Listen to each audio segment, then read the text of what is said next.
सम्माननीय प्रधानमन्त्रीज्यू सिंहदरबार काठमाडौँ मार्फत श्री प्रमुख जिल्ला अधिकारीज्यू जिल्ला प्रशासन कार्यालय चरीकोट दोलखा विषय विरोध पत्र राजनीतिक प्रतिशोध साध्ने नियतले सरकार गठन भएको 24 घण्टा नबित्दै छापामार शैलीमा नवगठित सरकारले नेकपा एमालेका श्रद्धेय अध्यक्ष कमरेड केपी शर्मा ओलीमाथि तथा कथित कार्की आयोगको प्रतिवेदन कार्यान्वयन गर्ने नाममा गरिएको गिरफ्तारी प्रति नेकपा एमाले दोलखा जिल्ला कमिटीको गम्भीर ध्यानाकर्षण भएको छ।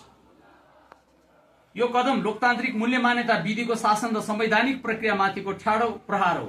कार्की आयोगको प्रतिवेदन स्वयं पूर्वाग्रही, एकाङ्गी तथा यथार्थपरक नभएको अवस्थामा त्यसैलाई आधार बनाएर गरिएको गिरफ्तारीले सरकारको अधिनायकवादी सोच, प्रतिशोधपूर्ण, गैर कानूनी षड्यन्त्रमूलक कार्यको नेकपा एमाले जिल्ला कमिटी दोलखा घोर निन्दा र भर्त्सना गर्दै निम्न माग पेश गर्दछौं।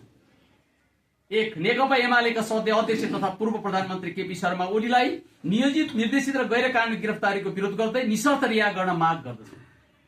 2. कार्की आयोग गठनप्रति हाम्रो पार्टीको सुरुदेखि नै असहमति र विरोध रहिरहेको छ। उक्त आयोगको औचित्य र निष्पक्षतामाथि प्रश्न उठेको हुँदा यसलाई पुनर्विचार गर्दै वर्तमान बहालवाला सर्वोच्च अदालतका न्यायाधीशको अध्यक्षतामा उच्च स्तरीय छानबिन आयोग गठन गर्न जोरदार माग गर्दछौं।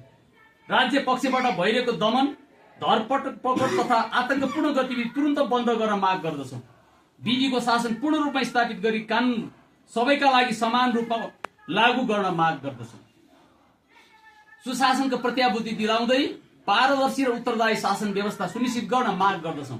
नेकपा एमाले लोकतन्त्र, विधिको शासनमा विश्वास गर्ने जिम्मेवार राजनीतिक दल हो।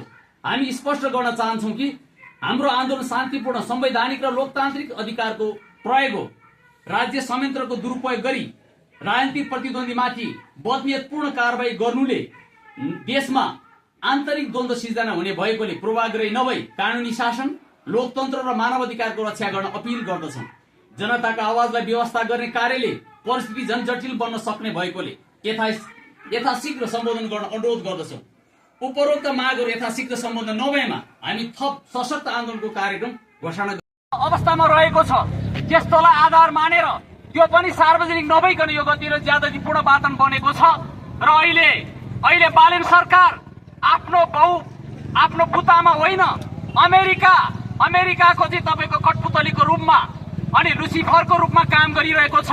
म के भन्न चाहन्छु भने नेपाली जनताले मतदान दिएर तिमीलाई अध्यक्ष, तपाईलाई मन्त्री परिषदको प्रधानमन्त्री बनाएको छ, तर तिमी भारतको इशारामा अनि त्यसै गरी तपाईँ अमेरिकाको इशारामा चल्यौ भने तिमीलाई एक कदम अगाडि बढ्न दिँदैनौ। तिम्रो गतिविधि सबै थाहा छ। काठमाडौँको मेयर हुँदा पनि हेरेका छौं। तिमी सधैँ कालो लुगा लगाउँछौ, प्रधानमन्त्री हुँदा पनि तिम्रो अनुहारमा उज्यालो छैन। त्यसैले तिमी लुसिफरको शैलीमा नेपालको सार्वभौम सत्ता, राष्ट्रिय अखण्डता, नेपालको संविधानको विरुद्धमा गयौ भने हामीले फेरि तिमीलाई प्रधानमन्त्री, यो लुसिफरले जो देशको प्रधानमन्त्री छ अनि त्यति मात्र होइन, जो गृहमन्त्री छ, जो गाजा भाङ धतुराको आरमा खाना नहुने चिज खाएर मुलुक चलाइरहेको छ, होसियार अपनाउन, सचेत रहन सबैलाई हार्दिक अनुरोध गर्न चाहन्छु। र